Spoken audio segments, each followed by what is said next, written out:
Welcome to the Office of Student Services Media Library, brought to you by your host, Mr. Pulliam. Hey there, and welcome to Thank you for watching another Student Services Media Library. Today's lesson is going to be a little bit different than our Mr. usual Pulliam, workflow, it's a as great I'm just day to going to be a introduce Paint Valley an Bearcat. So today we're going to do an activity to build our feelings vocabulary. Now I know some of you are shaking your head and rolling your eyes at me right now, but I think this is really important because being able to accurately explain how you are feeling will help you overcome those feelings and to help you be better understood by your teachers, friends, and family. So let me introduce it.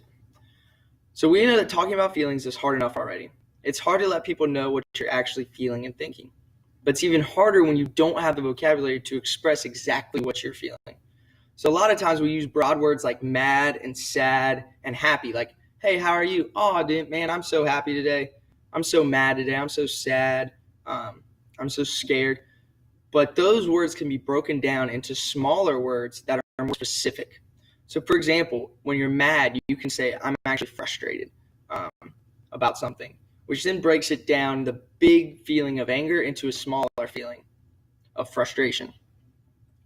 So for today's activity, your teacher has hopefully set up these signs that say general words like mad or sad or scared around the room.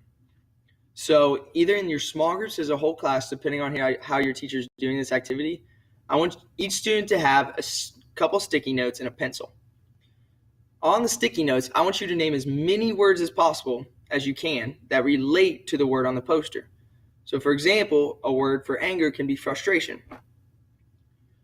And then after either the whole class or the group talks about the word, and if the group agrees that the word is related to the word on the poster, add it to the appropriate poster. And this should be a discussion about why these words are better used to describe your feelings than the big words, and why you think it's important to know these words. And then after the activity, your teacher is going to pass out a resource called a feelings wheel. This will help you better explain your feelings by having, so in the middle of the feelings wheel are generic words like mad, angry, well, not mad and angry, those are the same thing. Mad, sad, happy, fear. And then it's going to break it down into smaller words that describe that bigger word. So like frustration with mad. And then it's going to break those words down even more so that you can get really specific on talking about how you're feeling. Now, you might be asking, why do we have to do this? Why is this important?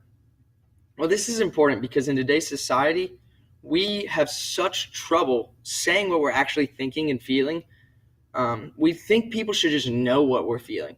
If we say, oh, we're mad, we think that they should just know, okay, they are frustrated with what's going on. They are disappointed with what's going on. But that's not always the case, right? So it's good that we have a strong understanding of how to convey our feelings in an appropriate and healthy manner so that we can get our emotions off our chest. It's not healthy for us to keep everything bottled inside, thinking that's just going to get better, because it's sometimes not. Sometimes you have to talk about it. Sometimes you have to seek help and guidance in order to improve. And luckily, that's where your school counselors come into play. If you need to talk about what's going on in your life, but you don't really know how, come to me or Mrs. Pelletier and let us talk about it with you.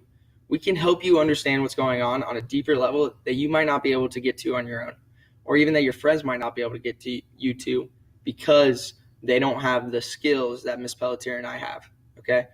So go ahead, get ready to start and complete this activity, and let me know how it goes, okay? Thank you guys, and have a great time. Thank you for watching another digital lesson from the Office of Student Services Media Library. And don't forget, it's a great day to be a Paint Valley Bearcat.